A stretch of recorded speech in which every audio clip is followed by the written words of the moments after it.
dari kelas 11 ATPA 2, nomor absen 15. Di sini saya akan mempresentasikan hasil dari materi saya, yaitu demokrasi liberal.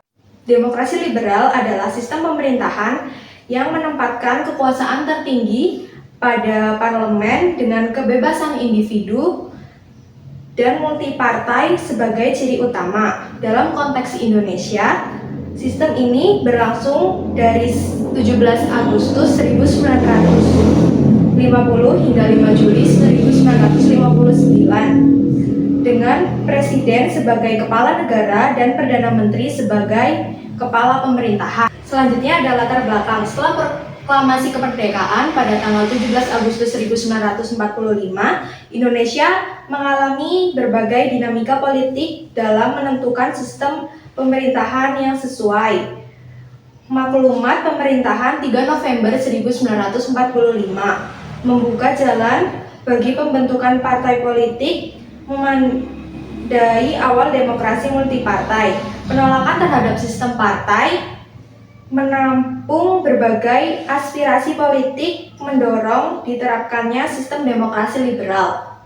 Selanjutnya terdapat tokoh-tokoh yang ada pada demokrasi liberal. Yang pertama ada Sultan Syahrir, Muhammad Hatta, Syarifuddin Purwanegara, Sumitro Djodikusumo.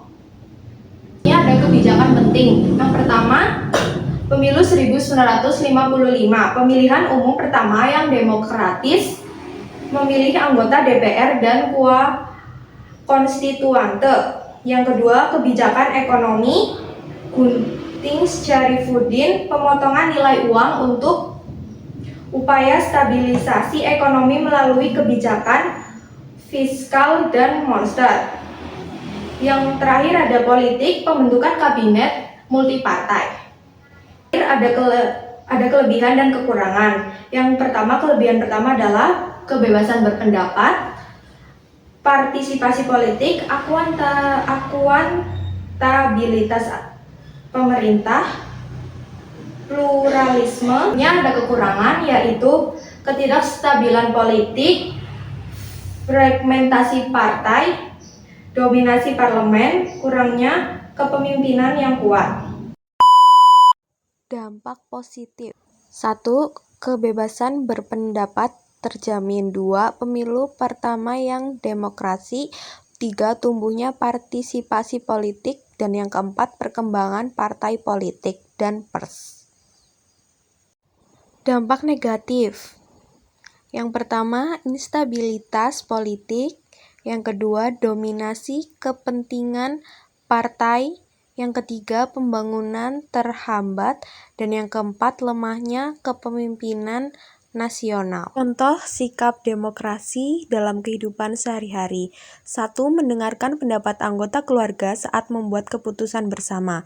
2. Mengikuti musyawarah kelas dengan aktif dan tertib. 3. Menyelesaikan masalah dengan musyawarah dan mufakat. Terakhir ada kesimpulan, demokrasi liberal 1950 sampai 1959 memberi pengalaman awal bagi demokrasi parlementer di Indonesia. Meski menjamin kebebasan dan partisipasi politik, sistem ini gagal karena ketidakstabilan kabinet dan konflik antar partai. Periode ini menjadi pelajaran penting bagi perkembangan sistem politik di Indonesia. Terima kasih. Wassalamualaikum warahmatullahi wabarakatuh.